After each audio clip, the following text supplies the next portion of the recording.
Welcome back to another update on the 75-gallon rimless mixed reef aquarium. And the bucket of salt has been ordered from Dr. Foster's and Smith, and it should be arriving within the next few days. And so I am coming up on almost a month since the last time I've done a water change, and I purposely not cleaned the glass just to show the progression of the tank, and we'll go in for a closer look. I always like to start with where the starfish is at. So it's kind of parked itself right there for the past couple of days. Salinity of the tank has been spot on. Haven't tested, need to test the phosphates and nitrates.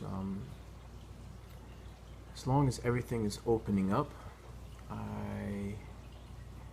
and the starfish is moving around and the corals are opening up, I really don't test.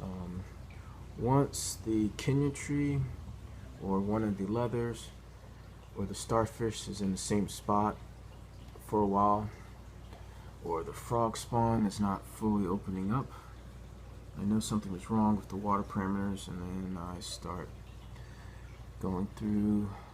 Usually the first thing I'll check is salinity, but my auto top off makes sure the salinity stays consistent. One thing I'm noticing is on the red monti-cap is starting to brown in the center. So that could be a sign that my nitrates are coming up. But the marine pure block should be helping out with keeping the nitrates low. I did move the grape coral over here, and since then it has been opening up a lot more.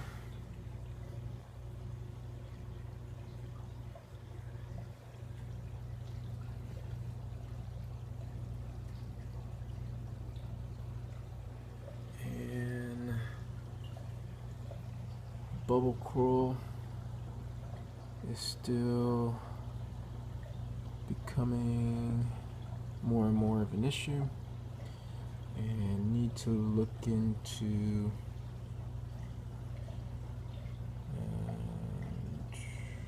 the green emerald crab, and I just hope I get one that has a strong taste for bubble coral or bubble algae. So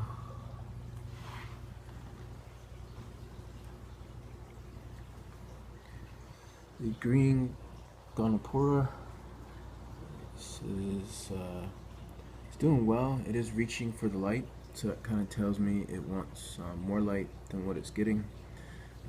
I love it in this spot, but I don't think it is too happy. So unless I get a third light, which I don't see that happening, I will more than likely move it,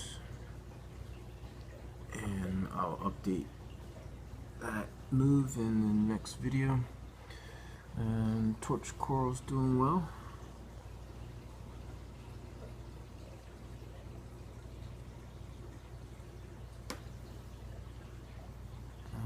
As far as livestock, all the livestock is doing well. It hasn't, there haven't been any deaths.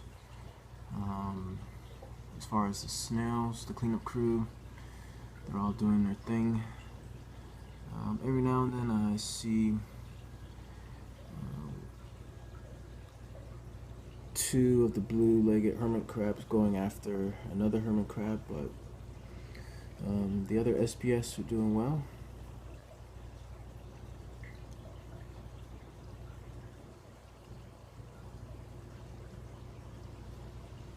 And green star polyps, they're not fully open, but this could be another sign that my nitrates could be getting high in the tank.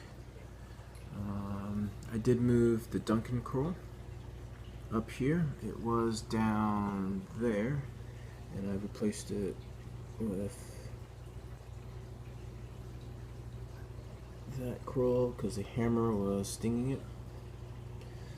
The anemone is holding its ground against the pulsing zania.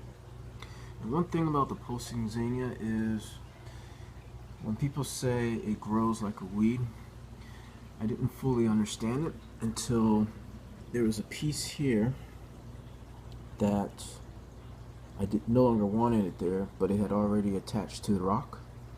So I grabbed a pair of tweezers and scraped it off of the rock.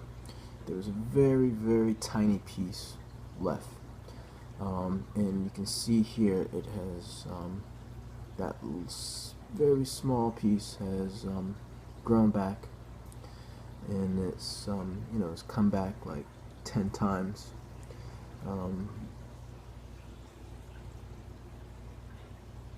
And this is pretty much contained. I'm okay with it growing around this side, but this piece coming back so quickly, and I thought I had scraped all of it off except for a very small piece that was still attached, and it has come back. So when folks say keep an eye on it because it will take over the tank, meaning that even though you trim it back, it will grow back 5 times as strong or 10 times as strong as it was prior to you cutting it, and you may end up having to remove that rock from the tank to really eliminate it from a piece of rock. So that's all I'll say on that. The plate coral is doing well. I've been feeding it some pellets, New Life Spectrum pellets, and the bubble coral is really loving that spot, and I'm very happy with it in that place. I like the look of it overhanging. And there is another small piece of the pulsing zania next to the acans. So you can see the acans they're not fully opened, which again could be a result of me not. It's almost 4 weeks since my last water change. The mushrooms are doing extremely well. These are they're all Recordia floridus, orange, blue, green, and I think I have a purple one, and there's one down here back there. I really don't care about these.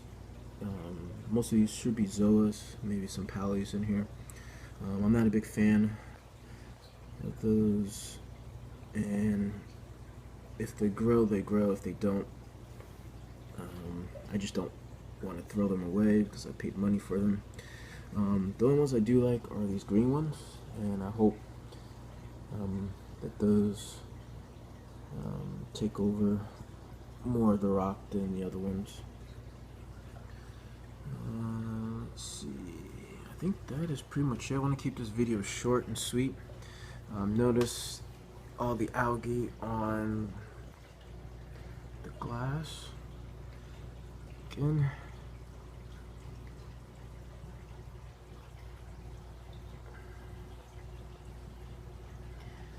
And leather coral, and I'm starting to get the sand is turning a little bit brown.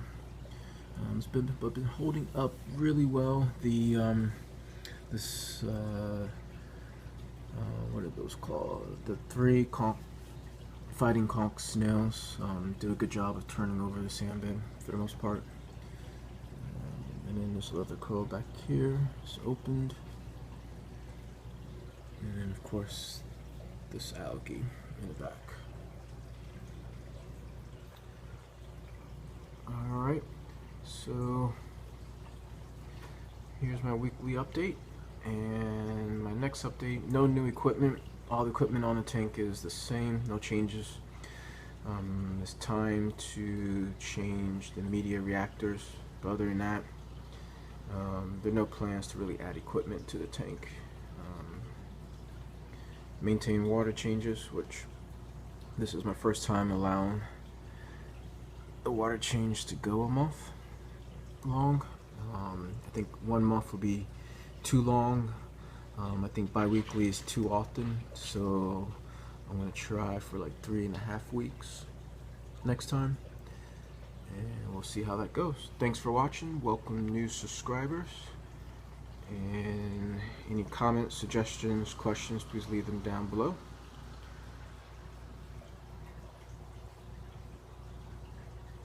Stay tuned for more updates.